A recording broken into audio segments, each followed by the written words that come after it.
Assalamualaikum warahmatullahi wabarakatuh. Perkenalkan, nama saya Sylvia Manggopa dari program studi D3 Optometri Fakultas Teknologi Kesehatan Universitas Megarizky Makassar. Baik, di sini saya akan menjelaskan tentang 3 materi, yaitu yang pertama, tulang-tulang yang membentuk orbita, yang kedua, lapisan palpebra dan juga otot-otot palpebra, dan yang ketiga yaitu lapisan konjungtiva. Baik, di sini saya akan menjelaskan tentang tulang-tulang yang membentuk orbita. Yang pertama ada tulang frontal. Di sini. Tulang frontal adalah tulang berbentuk pipi yang membentuk dahi. Tulang ini juga membentuk bagian atas soket mata. Soket mata adalah rongga tempat berdiamnya bola mata. Yang kedua ada os maksila. Ini. Ada os maksila. Yaitu tulang rahang atas pada manusia dan diketahui memiliki fungsi dalam menyongkong gigi-gigi yang berada di bagian atas mulut.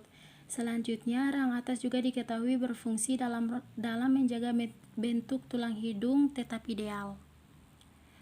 Yang ketiga ada os zygomaticus. Ini adalah tulang tidak beraturan berpasangan yang berartikulasi dengan rahang atas, tulang temporal, tulang sphenoid, dan tulang frontal.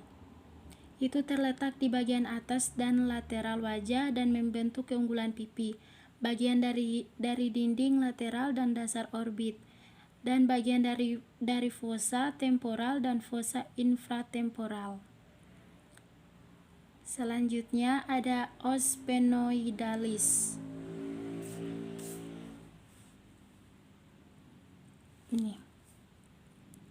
Di sini. Tulang sphenoid adalah tulang neurokranium yang tidak berpasangan. Itu terletak di tengah tengkorak ke arah depan, di depan bagian basilar dari tulang occipital. Tulang sphenoid adalah salah satu dari 7 tulang yang berartikulasi untuk membentuk orbit. Selanjutnya ada os ethmoidalis. Ini.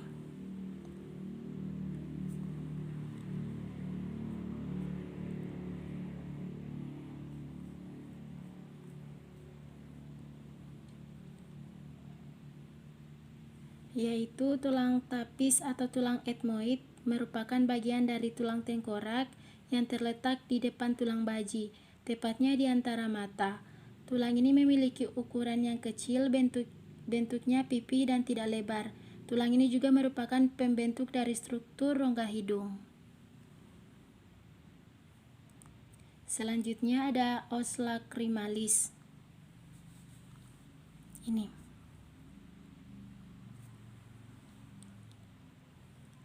Yaitu tulang lakrimal adalah tulang kerangka wajah yang kecil dan rapuh. Itu kira-kira seukuran kuku jari kecil. Itu terletak di bagian depan dinding medial orbit. Selanjutnya ada os palatinum. Ini. Adalah 2 tulang tidak teratur dari tulang wajah di banyak spesies hewan. Terletak di atas uvula di tenggorokan bersama dengan maksila. Mereka membentuk langit-langit keras, yaitu langit-langit berasal dari bahasa Latin platum.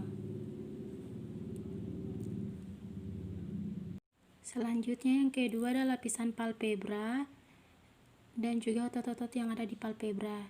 Kelopak mata palpebra terdiri dari 7 lapisan, yaitu kulit dari jaringan subkutan, otot protraktor, septum orbita, lemak orbita, otot-otot retraktor, tarsus, dan konjungtiva. Kelopak mata merupakan struktur bilamela yang terdiri dari lamela anterior dan posterior. Lamela anterior terdiri dari kulit dan otot orbicularis oculi. Lamela posterior terdiri dari lempeng tarsus dan konjungtiva. Kulit palpebra merupakan lapisan kulit paling tipis pada tubuh manusia dan tidak memiliki lapisan lemak subkutan. Pada palpebra superior dan inferior terdapat kerutan dan lipatan. Posisi eyelid crease menunjukkan perletakan antara elevator aponeurosis dengan bagian pretarsal otot orbicularis, oculi, dan kulit. Eyelid fold terdiri dari jaringan kulit preseptal dan jaringan subkutan di atas struktur levator, aponeurosis, dan septum. Otot-otot yang ada di palpebra yaitu pertama, otot orbicularis oculi berada di sekitar visura palpebra dan dibagi menjadi bagian orbita, preseptal, dan pretarsal. Otot orbicularis oculi memiliki serat dengan diameter terkecil dari semua otot wajah. Otot tersebut diinervasi berasal dari saraf facialis. Yang kedua, otot levator palpebra superior berjalan melewati tulang sphenoid ala minor dan menutupi rectus superior saat bergerak ke anterior kelopak mata. Yang ketiga, otot levator palpebra superior berjalan melewati. Yang ketiga adalah lapisan konjungtiva. Konjungtiva adalah lapisan tipis membran mukosa transparan yang menutup sklera. Konjungtiva dibentuk dari epitel non-keratin squamosa berlapis dengan lamina propria. Ketebalan epitel bervariasi dari margo palpebra sampai limbus konjungtiva. Dibagi menjadi 3 bagian yaitu palpebra, fornix, dan bulbar, dan secara histologi terdiri dari epitel dan stroma. Banyak jenis sel yang berada dalam lapisan epitelial selain sel epitel seperti sel goblet, melanosit, sel Langerhans, dan limfosit.